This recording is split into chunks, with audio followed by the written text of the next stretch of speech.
የተከፈተብኝ ዘመቻ እኔን የማይመለከተኝ መሆኑን ህዝቡ በደንብ እንዲያውቅ ለማለት ፈልጋለሁ እየተሰጠ ያለው እየተሰበከ ያለው በእለቱ የኢየሱስ ክርስቶስ ቤዛነትና አዳኝነት ነው ስለዚህ ለምንድነው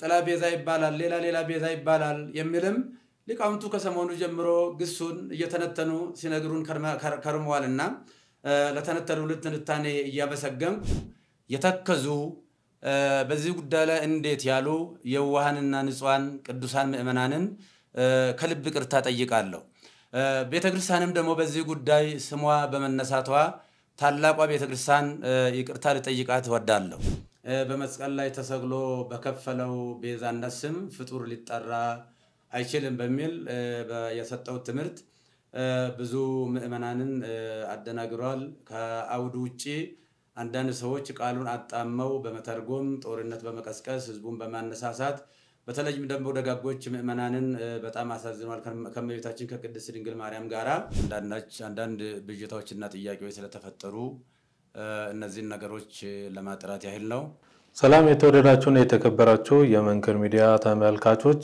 እንደምን ሰነበታችሁ እንኳን ለብርሃነ ትንሣኤው በሰላም አደረሳችሁ ዛሬ ወደናንተ መልእክቱን ለማስተላለፍ የመጣሁት እንደምታውቁት ሰሞኑን በብፁዕ አቡነ ገብርኤል አማካኝነት እመቤታችን ቤዛ አትባልም የሚል ትምህርት በፍኖተ ጽድቅ የዩቲዩብ ቻናል ላይ ተላልፎ እንደነበር ይታወቃል በዚህ መሰረት ብዙዎች ይሄን ሐሳብ ብዙ የቤተክርስቲያን ሊቃውንት እንደ ተቋምም ቤተክርስቲያኒቱም እንደ ተቋም ትክክል እንዳልሆነ በቀጣይም ደግሞ እንደ ቅዱስ ሲኖዶስ በቋሚ ሲኖዶስም እንደ ቅዱስ ሲኖዶስም ሐሳብ እንደሚሰጥበት ቀጠሮ መያዙ ይታወቃል ሆኖም ግን በዛሬው ቀን ጠዋት ላይ ስልክ ተደውሎልን ብፁዕ አቡነ ገብርኤል የይቅርታ መልእክት ማስተላለፍ እንደሚፈልጉና እንደተጸጸቱ ሰምተን እኛም ይህ መልካም እንደሆነና ለምእመናን ይቅርታ መድረስ እንዳለበት ስላሰብን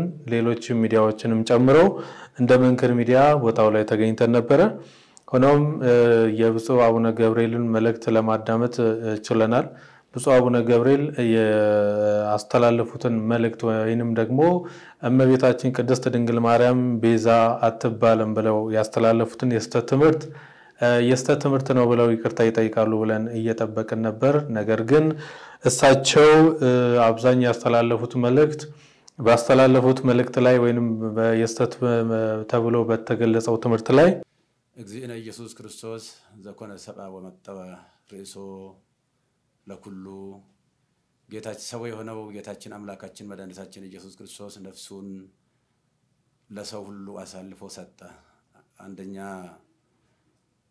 ጢሞቴዎስ ምዕራፍ 2 ቁጥር 6 በዛሬው ዕለት በዚህ መልክ መምጣት ያስፈልገኝ ዋና ጉዳይ የስቅለት ዕለት ጌታችን አምላካችን ኢየሱስ ክርስቶስ የተሰቀለበትና ቤዛ የሆነበት ቀን ስለ ቤዛነት በሰፊው ከተሰጠው የትምህርት ድነት ጋር ተያይዞ አንዳንድ ብዥታዎችና ጥያቄዎች ስለተፈጠሩ እነዚህን ነገሮች ለማጥራት ያህል ነው እንደምታወቀው እንግዲህ ዕለተ ስቅለት ማለት ዕለተ ሪት ማለት ነው ጌታችን አምላካችን መድኃኒታችን ኢየሱስ ክርስቶስ ለኛ ካለው የማይለካ ፍቅሩ የተነሳ ባጭር ቁመት በጠባብ ደረት ተወስኖ ተይዞ ታስሮ ተደብድቦ እርቃኑን ሆኖ በመስቀል ላይ ተሰቅሎ ለዓለም ፍጹም ቤዛ ሆኖ የማይደገም ቤዛ ሆኖ በጊዜና በሁኔታ በቦታ የማይወሰን ቤዛ ሆኖ የዘላለም ቤዛነቱን አግኝቶ ወደ ቅድስ በገዛ ደሙ የገባበትና ለአዳም የሰው ዘር ሁሉ በእኛ ፈንታ የታሰረበትን ታላቅ ቀን ነው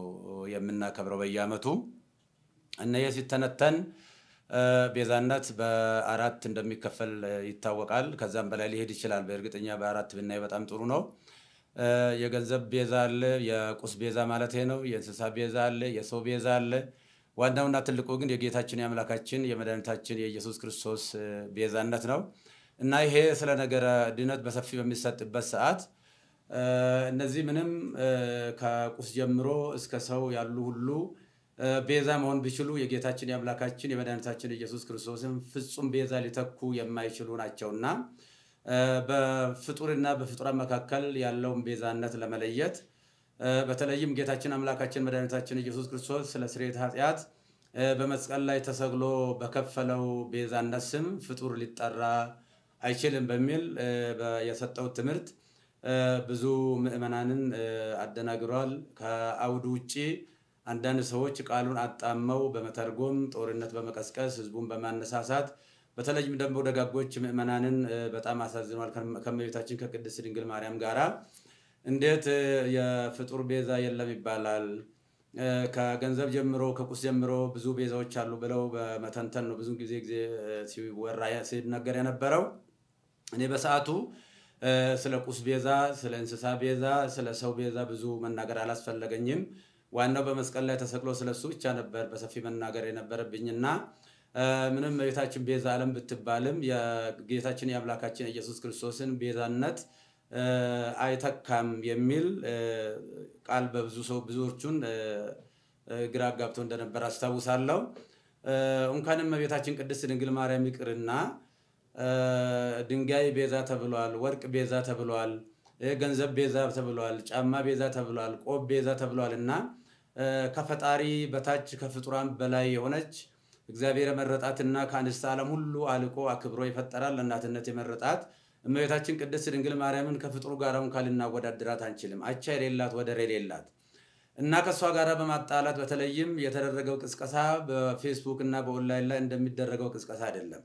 አንደኛ የኔ አስተዳደግም አኗኗርም በአጠቃላይ ህይወትም ከደብረ ሊባኖስ የወጣ ነው። እኔ የተክለ ሃይማኖት ልጅ ነኝ እና በዚህ ደረጃ ነገሮችን በጣም አግሎ ብዙ ምዕመናንን አስቀይሟልና እኔ ከትምህርት ቤት ጀምሮ በእመቤታችን በቅድስት ድንግል ማርያም በእንተ ስማ ለማርያም እያልን ድርቆሽ እየለመንን ኮሾሮ እየለመንን ቁራሽ እየለመንን ስሟን እንጀራ በልተንበታል ለብሰንበታልና ቤዛዊት ዓለም ብለን በሰዓታቱ በሌላው መጻሕፍት በቅዳሴዋ በውዳሴዋ እየጻፍን እየተረጎምን እያስተማርን እንገኛለን። እኔም በግሌ ስለሷ ብዙ ሰብኬያለሁ። ስለሷ ወላዲተ አምላክነት በተለይም ንጻ ጠባይ ያላደፈባት ነውር ነቀፋ የሌለባት ነቃ ሀጣው ያላገኛት እግዚአብሔር በንጽህና በቅድስና ከዓለም አልቆ የፈጠራት ከሁሉም አልቆ የፈጠራት አቻና ወደር የሌለባት እንደሆነች ብዙ ጊዜ በሰፊው ትምህርት ሰጥቼበታለሁ። መጽሐፍም ጽፌያለሁ። ያንን መከታተል ይቻላል።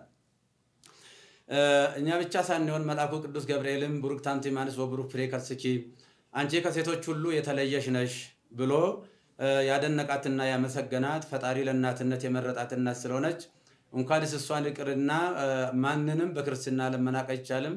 እኔ የወለደችኝ ውድ እናቴን በእጅጉ የሚወዳት የማከብራት ነኝና እናቴን የማከብር የፈጣሪውን እናት በምንም አይነት ተአምር ዝቅ አድርጌ የማይበት ምንም አንዳች ሁኔታ የለም። በእለቱ የተደረገው ጌታችን አምላካችን መድኃኒታችን ኢየሱስ ክርስቶስ በሚጠራበት ቤዛነት የኃጢአት ስርየት ቤዛነት በዚህ ፍጡር ሊጠራ አይገባም አይችልም የሚል ነው በጥቅሉ። አው ትክክል ነው። ከመልአክ ጀምሮ እስከ ሰው ያለው ሁሉ ወይም ደግሞ ዓለም ከተፈጠረ ዘመን ከተቆጠረ ጀምሮ እስካሁን ድረስ ያለው ወይንም ደግሞ እስከ ለብሰ ምጽአት ድረስ የሚቀጥል ሁሉ ኢየሱስ ክርስቶስ ጌታችን መከራ የተቀበለው መከራ ቢቀበል ጌታችን አምላካችን መድኃኒታችን ኢየሱስ ክርስቶስ በቀራንዮ የከፈለውን ቤዛነት ማንም ሰው መክፈል አይችልምና እሱ የኃጢአትና የሞት መድኃኒት በማዳኑ ተረፈ ደዌ የሌለበት የዓለም ቤዛነቱ የኃጢአት ስርየት ነው። አው ያንዳንዳቸው ለምሳሌ እነ ሙሴ ቤዛ ተብሏል። ነገር ግን የሙሴ ቤዛነት በአረፍተ ዘመን ተገጥቷል፣ በጊዜ ተገጥቷል፣ ዮርዳኖስ ማዶ ተገጥቷል። የሁሉም ፍጡራን ቤዛነታቸው በጊዜ በሁኔታ የሚገታ ነው። ነገር ግን በጊዜና በሁኔታ የማይገታ ለዓለሙ ሁሉ ቤዛ የሆነ ከሰማይ በታች ከምድር በላይ መዳኛ የማን ነው?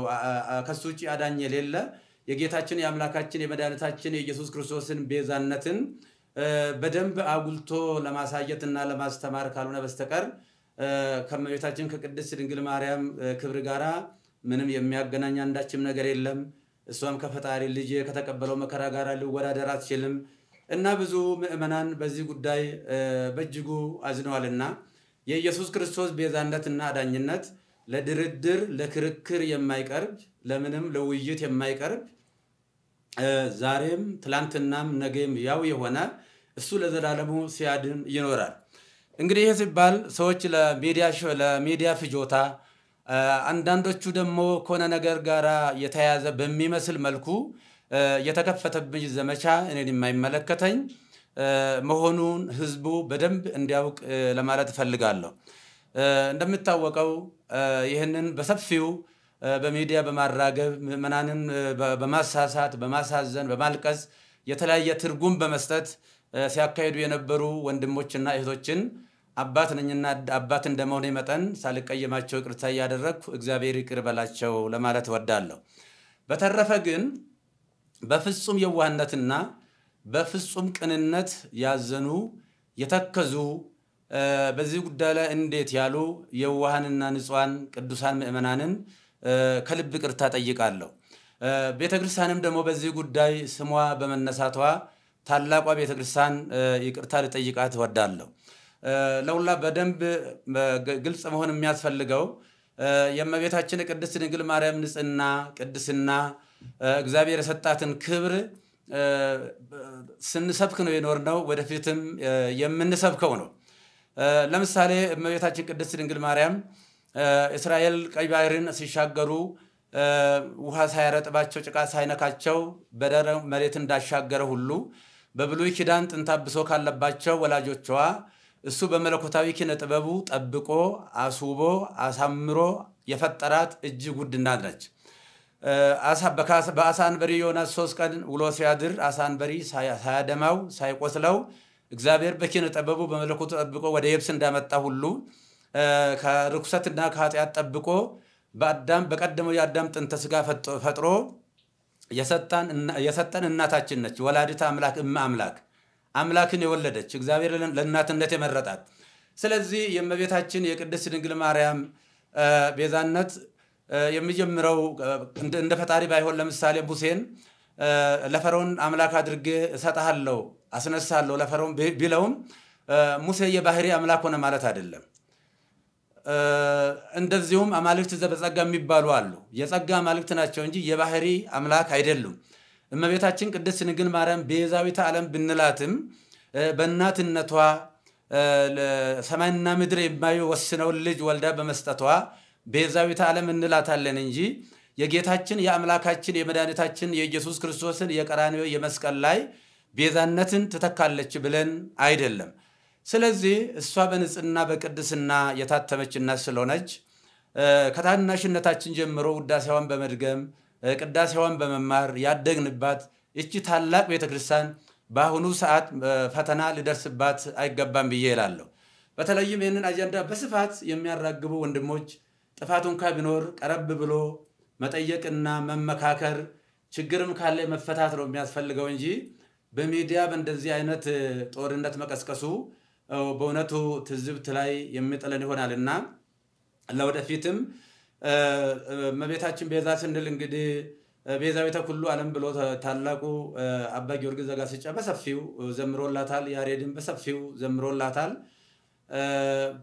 በዚህ ጊዜ እሷ እንግዲህ ከተጸነሰችበት ጊዜ ጀምሮ ጌታን ጸንሳ ሳለ አይሁድ በተሳሳተ መንገድ ባልገባቸው መንገድ ብሉይ ኪዳን በነበረው የጭካኔ መንፈስ እሷን በድንጋይ ቀጥቅጦ ለመግደል ጥረት በሚያደርጉበት ሰዓት ውድ ዋጋ ከፍላ ለመሞትም እንኳ ፈቃደኛ ሆና ነገር ግን ዮሴፍ ጻድቅ ሆኖ የጸነሰችውም ደግሞ ሰውኛ ሳይሆን እንበለ ሩካቤ ሳይሆን በእግዚአብሔር መንፈስ ቅዱስ በማይመረመር የመንፈስ ቅዱስ ግብር መሆኑ ስለታወቀና ዮሴፍ ሊገልጣል ስላልወደደ በእንደዚህ አይነት ሁኔታ ከዛ ከሞት እንዳመለጠች እናውቃለን።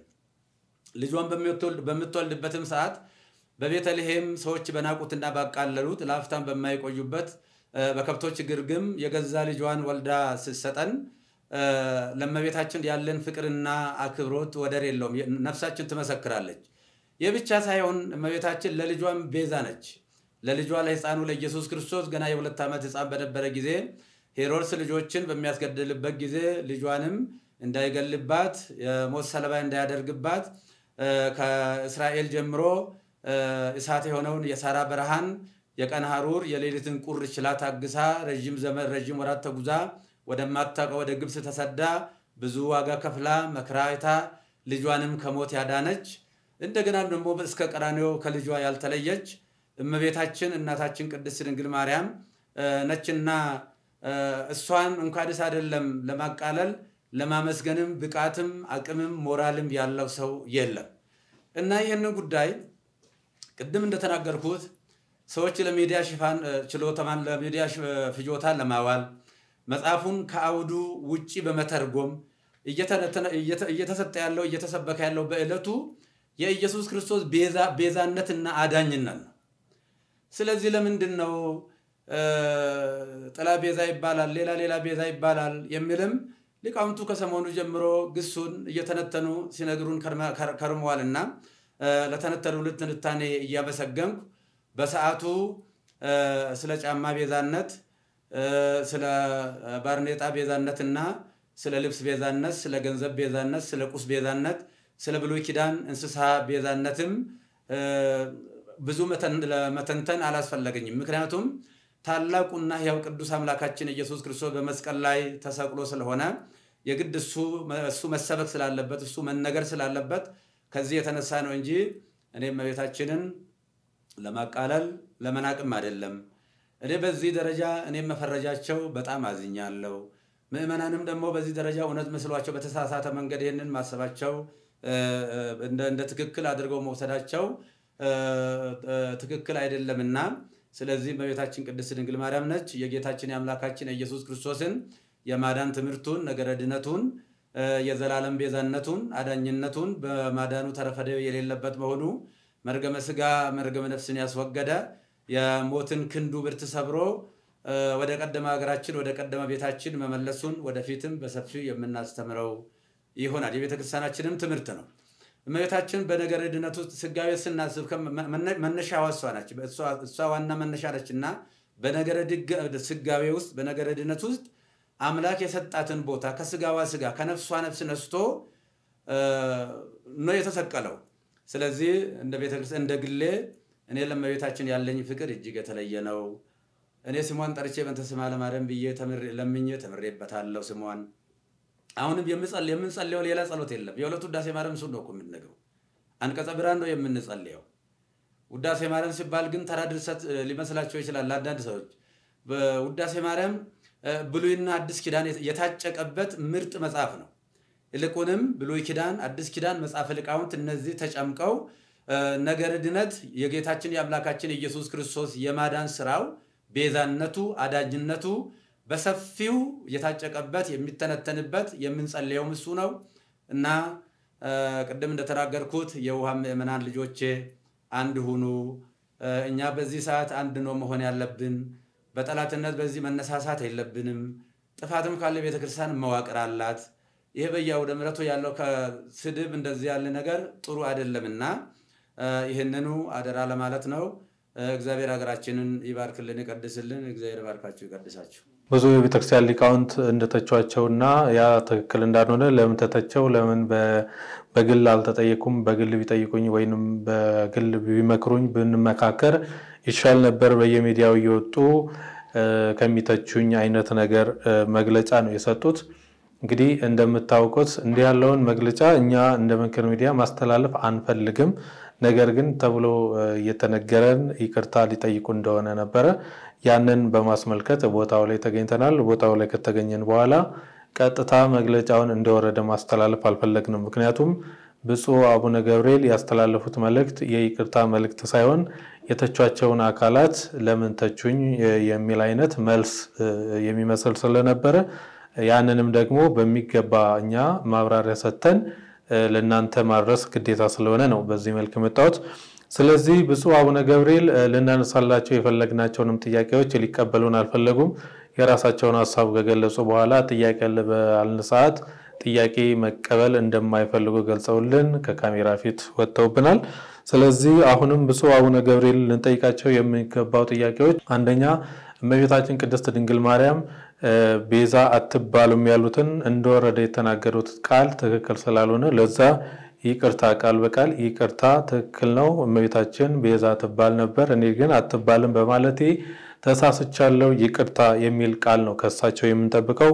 ነገር ግን እሳቸው ያሉት ምንድነው የክርስቶስን ቤዛነት ለማስተማር በፈለኩበት ሰዓት ነው ያንን ቃል የተናገሩት ብለዋል። ያንን ቃል እንኳን ቢናገሩ የክርስቶስ ቤዛነት በዚህ ነው የእመቤታችን ቤዛነት በዚህ ነው ሌሎችም ቤዛ ተብሎ የተጠቀሱት ፍጡራን ቤዛነታቸው በዚህ ምክንያት ነው። የኢየሱስ ክርስቶስ ቤዛነት ግን ይሄ ነው ብሎ ማስተማር ሲገባ ኢየሱስ ክርስቶስን ቤዛነት ለመግለጽ ብለው የእመቤታችንን ቤዛነት ሽረው ነው መልእክት ያስተላለፉት። ይሄንን ይቅርታ አልጠየቁበትም። ተመልካቾች ወይም ምዕመናን ወይም የቤተክርስቲያን ሊቃውንት በግልጽ እንዲያውቀው እንፈልጋለን። ሌላው ለብፁዕ አቡነ ገብርኤል ጥያቄ ልናቀርብላቸው የፈለግነው ኢየሱስ ክርስቶስን ስትሰብኩ ትገፋላችሁ፣ ቤቱ ገፊ ነው፣ ከዝሆን ጉልበት በላይ ከ20 ፈረስ ጉልበት በላይ አገልጋዮችን የሚገፋ ነው ብለዋልና ይሄንን ምን ለማለት እንደፈለጉ ልንጠይቃቸው ጥያቄ አዘጋጅተን ነበር። ሊቀበሉን አልወደዱም።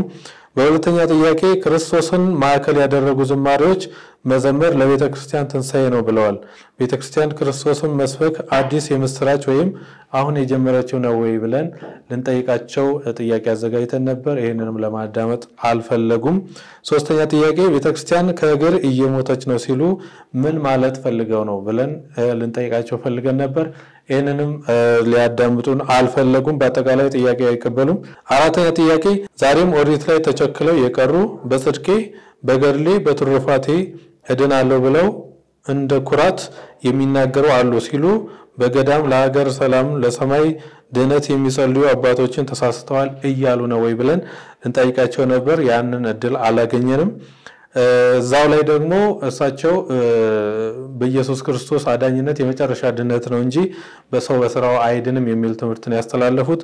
ስለዚህ ደግሞስ ለእምነት ያለ ስራ ከንቱ ነው የሚለውን ቃል እንዴት ዘነጉት ብለን የያዕቆብ መልእክት ምዕራፍ 2 ቁጥር 17ን ልናስታውሳቸውና ይህን እንዴት እንደሚመለከቱት ልንጠይቃቸው ፈልገን ነበር። ሊያስተናግዱን አልፈለጉም። አምስተኛ ጌታችን የሚያደርጉትን አያውቁምና ይቅር በላቸው ሲል ዛሬም ድረስ የምልጃ ቃል ነው ብለው ያምናሉ ወይ ብለን ልንጠይቃቸው ነበር። ምክንያቱም በፍኖተ ጽድቅ አዳራሽ ላይ እንደተናገሩት ከሆነ ብዙ ሰዎች የሚያነሷት ጥቅሳለች ሮሜ 8:34 ከዚህም በላይ ክርስቶስ አማላጅነቱን የሚገልጽ ቃል አለ። ያ ምንድነው? የሚያደርጉትን አያውቁምና ይቅር በላቸው ያለው ቃል ያማላጅነቱን የሚገልጽ አይነት መልእክትን ያስተላለፉት።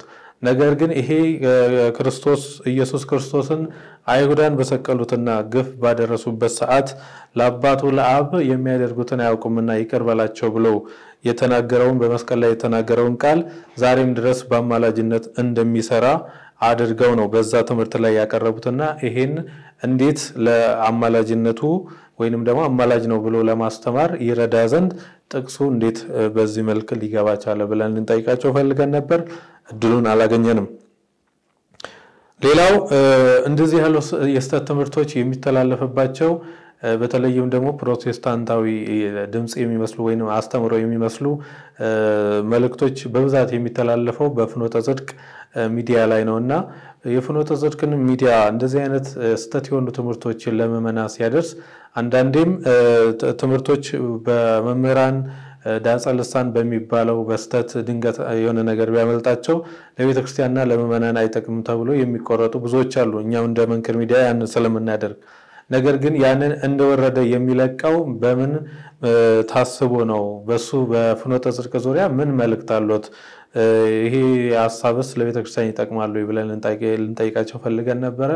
እነኚህን ጥያቄዎች በሙሉ ለመጠየቅ ፈልገን ሌሎችም የማህበረ ቅዱሳን የቲቪ ከማህበረ ቅዱሳን የመጡም አካላት ነበሩ። እነሱም ጥያቄ ላይ ያቀርቡ ፈልገው ነበር። ለማንኛውም ሰው ጥያቄ ለመቀበል ፈቃደኛ አይደሉም። ነገር ግን የራሳቸውን ሊናገሩ የፈለጉትን ብቻ ተናግረው ነው የወረዱት። ያም ደግሞ የይቅርታ ሳይሆን የተቿቸውን አካላት ለምን ተቹኝ አይነት መልእክት ነው ያስተላለፉትና ስለዚህ በየትኛውም ሚዲያ ላይ ይሄንን መልእክት ብትመለከቱ መንክር ሚዲያ ይሄን ሐሳብ እንደወረደ ተቀብሎ የሳቸው ድምጽ ሆኖ የሳቸው መልእክት ሊያስተላልፍ እንዳልፈለገና ነገር ግን ይቅርታ ሊጠይቁ እንደሆነ ለይቅርታ እንደተጠራን ይቅርታውን ለምዕመናን ለማድረስ እንደሆነ እንድትገነዘቡ እንፈልጋለን። ሙሉ መልእክቱን ደግሞ እንግዲህ ከእሳቸው መልእክት ላይ ወይንም ደግሞ ካስተላለፉት መልእክት ላይ በሚገባ ተመለከቱታላችሁ ብለን እናስባለን። ነገም ቢሆን ብፁዕ አቡነ ገብርኤል እንደ ተቋምም ይሄ ጥያቄ ቀርቦላቸው እንደ ሚዲያም የሚጠይቃቸው አካል ካለ ይሄ ጥያቄ ቀርቦላቸው ግልጽ የሆነ አቋማቸውን አሳይተው ቀጣይ የሚሆነውን ነገር በግልጽ የምናያቸው ይሆናሉ። በእንደ ቤተክርስቲያን ተቋም መጠየቅ ካለባቸው ወይንም መወገዝም ካለባቸው በሐሳባቸው መሰረት ነውና ሐሳባቸውን በዚህ ጥያቄዎች መሰረት ላይ ቢያስተላልፉ ወይንም ድጋሚ ሌላ ሚዲያ ላይም ሆነው መልእክቱን ቢያስተላልፉ መልእክታችን ነው። ነገር ግን ይሄን መልእክት በተለያየ ሚዲያ ላይ ከ6 ከ7 ሚዲያ በላይ ነው እዛ ቦታ ላይ ተገኙትና እዛ እነኛ ሚዲያ ላይ የኛን ሎጎ ብታገኙት የነሱን የስተት መልእክት ለማስተላለፍ ወይንም ወደ ምዕመናን ለማድረስ ሳይሆን ይቅርታቸውን ለመቀበልና ይቅርታቸውን ለምዕመናን ለማድረስ እዛ እንድትገኘን እንድታስቡ በዛ ልክ እንድትገነዘቡ እንፈልጋለን። መልእክቱን ሙሉን ተከታተሉት። በስመ አብ ወወልድ ወመንፈስ ቅዱስ አሐዱ አምላክ። በአገር ውስጥና በውጭ ሀገር ያላችሁ የእግዚአብሔር ቤተሰቦች እንደምሰነበታችሁ ካለ ጌታችን ለአምላካችን ለመድኃኒታችን ለኢየሱስ ክርስቶስ የትንሣኤ በዓል አደረሳችሁ።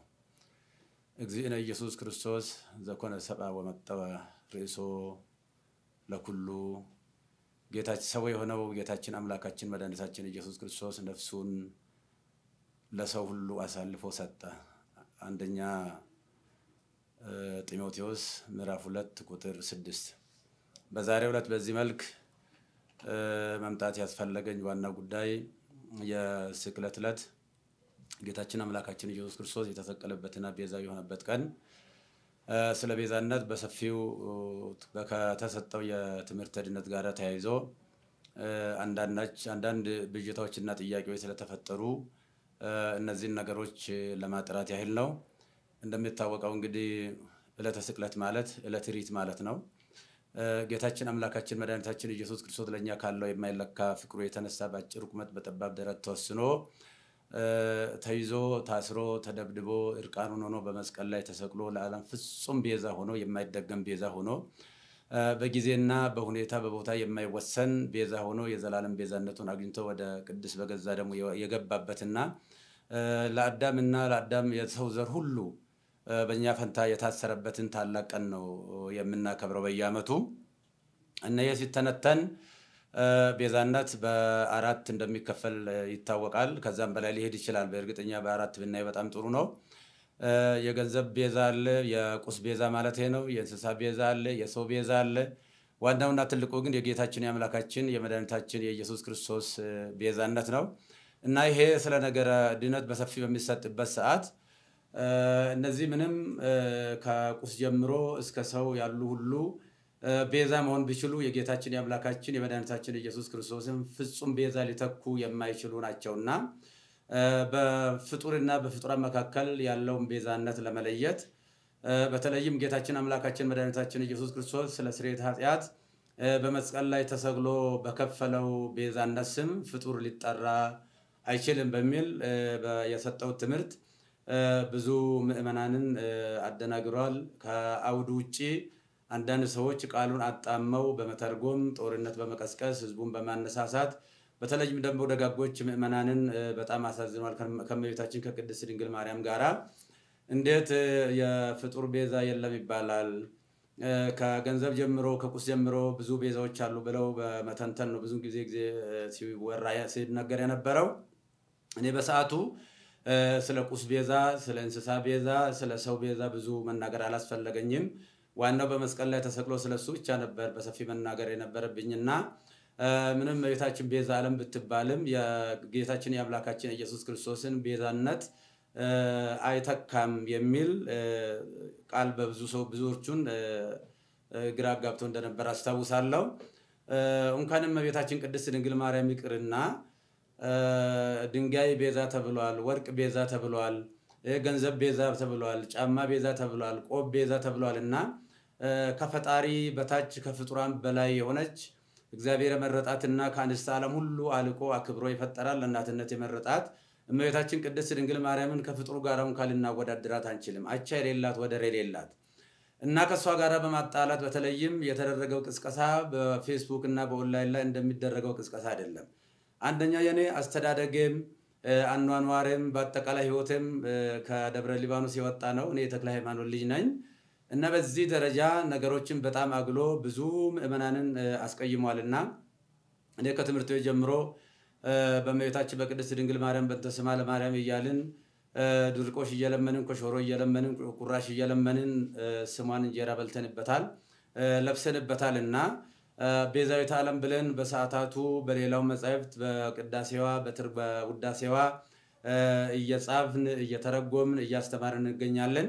እኔም በግሌ ስለሷ ብዙ ሰብኬያለሁ። ስለሷ ወላዲተ አምላክነት በተለይም ንጻ ጠባይ ያላደፈባት ነውር ነቀፋ የሌለባት ኃጣው ያላገኛት እግዚአብሔር በንጽህና በቅድስና ከዓለም አልቆ የፈጠራት ከሁሉም አልቆ የፈጠራት አቻና ወደር የሌለባት እንደሆነች ብዙ ጊዜ በሰፊው ትምህርት ሰጥቼበታለሁ። መጽሐፍም ጽፌያለሁ። ያንን መከታተል ይቻላል።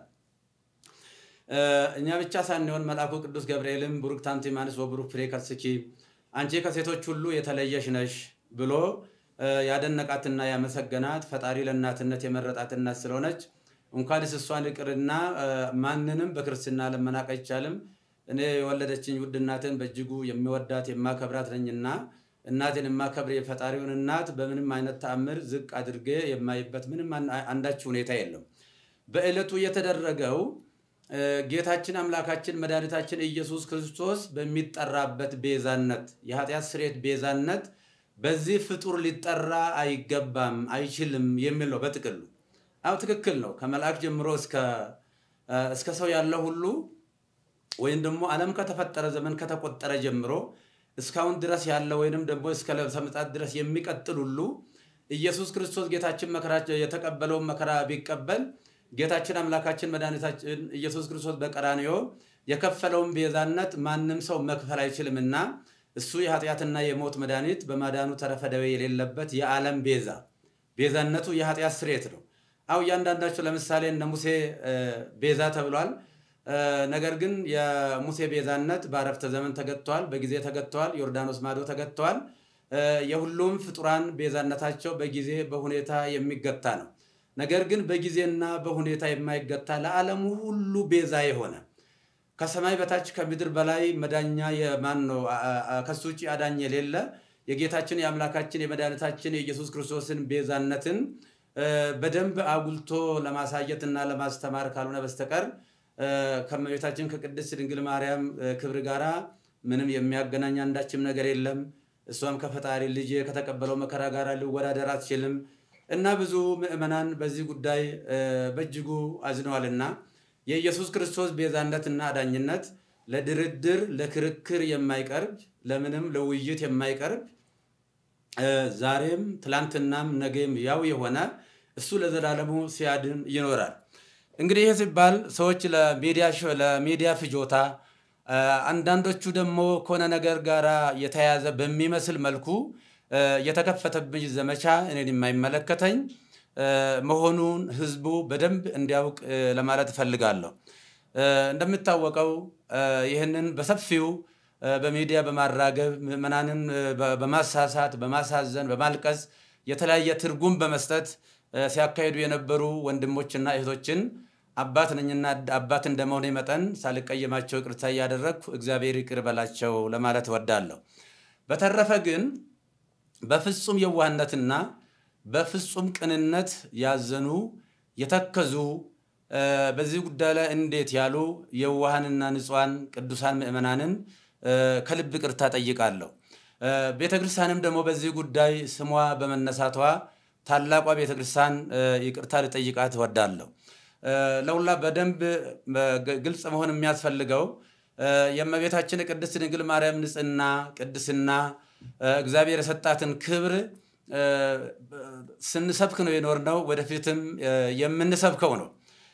ለምሳሌ እመቤታችን ቅድስት ድንግል ማርያም እስራኤል ቀይ ባህርን ሲሻገሩ ውሃ ሳይረጥባቸው ጭቃ ሳይነካቸው በደረቅ መሬት እንዳሻገረ ሁሉ በብሉይ ኪዳን ጥንተ አብሶ ካለባቸው ወላጆቿ እሱ በመለኮታዊ ኪነ ጥበቡ ጠብቆ አስውቦ አሳምሮ የፈጠራት እጅግ ውድ እናት ነች።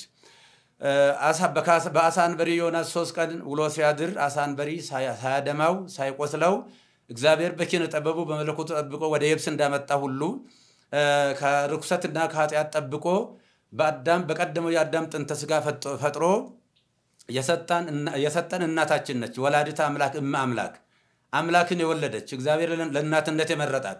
ስለዚህ የእመቤታችን የቅድስት ድንግል ማርያም ቤዛነት የሚጀምረው እንደ ፈጣሪ ባይሆን ለምሳሌ ሙሴን ለፈርዖን አምላክ አድርጌ እሰጥሃለሁ አስነሳለሁ ለፈርዖን ቢለውም ሙሴ የባህሪ አምላክ ሆነ ማለት አይደለም። እንደዚሁም አማልክት ዘበጸጋ የሚባሉ አሉ። የጸጋ አማልክት ናቸው እንጂ የባህሪ አምላክ አይደሉም።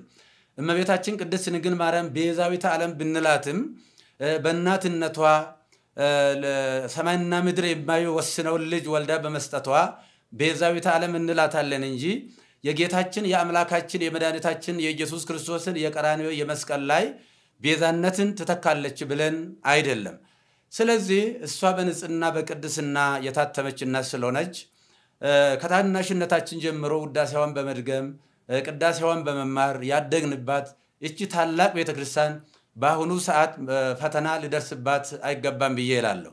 በተለይም ይህንን አጀንዳ በስፋት የሚያራግቡ ወንድሞች ጥፋቱን ቢኖር ቀረብ ብሎ መጠየቅና መመካከር ችግርም ካለ መፈታት ነው የሚያስፈልገው እንጂ በሚዲያ በእንደዚህ አይነት ጦርነት መቀስቀሱ በእውነቱ ትዝብት ላይ የሚጥለን ይሆናልና ለወደፊትም እመቤታችን ቤዛ ስንል እንግዲህ ቤዛዊተ ኩሉ ዓለም ብሎ ታላቁ አባ ጊዮርጊስ ዘጋስጫ በሰፊው ዘምሮላታል። ያሬድን በሰፊው ዘምሮላታል።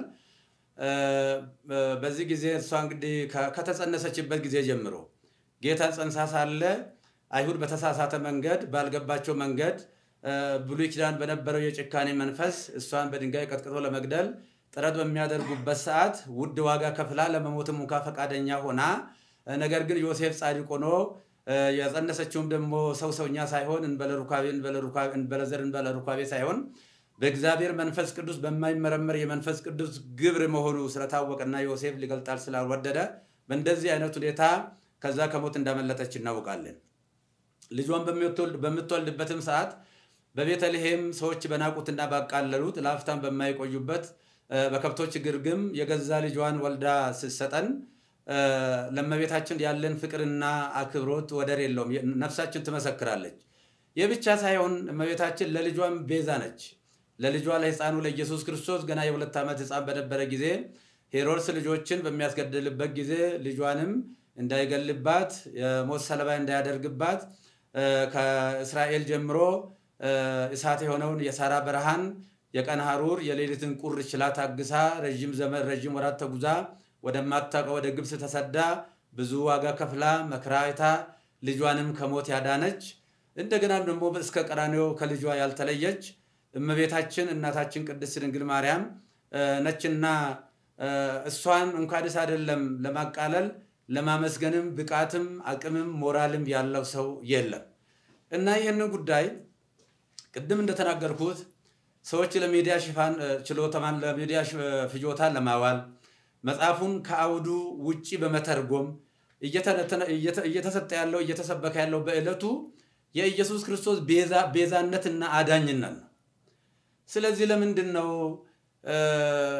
ጥላ ቤዛ ይባላል ሌላ ቤዛ ይባላል የሚልም ሊቃውንቱ ከሰሞኑ ጀምሮ ግሱን እየተነተኑ ሲነግሩን ከርመዋልና ለተነተኑ ትንታኔ እያመሰገንኩ በሰዓቱ ስለ ጫማ ቤዛነት ስለ ባርኔጣ ቤዛነትና ስለ ልብስ ቤዛነት ስለ ገንዘብ ቤዛነት ስለ ቁስ ቤዛነት ስለ ብሉይ ኪዳን እንስሳ ቤዛነትም ብዙ መተንተን አላስፈለገኝም። ምክንያቱም ታላቁና ሕያው ቅዱስ አምላካችን ኢየሱስ ክርስቶስ በመስቀል ላይ ተሰቅሎ ስለሆነ የግድ እሱ መሰበክ ስላለበት እሱ መነገር ስላለበት ከዚህ የተነሳ ነው እንጂ እኔም እመቤታችንን ለማቃለል ለመናቅም አይደለም።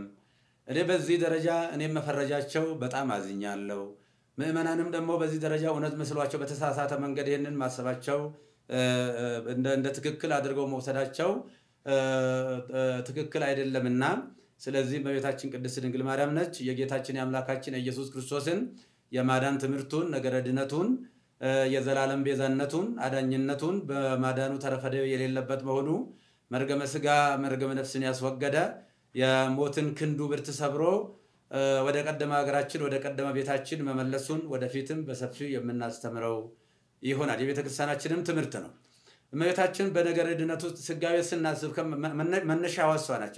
እሷ ዋና መነሻ ነችና በነገረ ስጋዌ ውስጥ በነገረ ድነት ውስጥ አምላክ የሰጣትን ቦታ ከስጋዋ ስጋ ከነፍሷ ነፍስ ነስቶ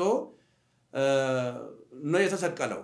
ስለዚህ እንደ ቤተክርስቲያን እንደ ግሌ እኔ ለእመቤታችን ያለኝ ፍቅር እጅግ የተለየ ነው።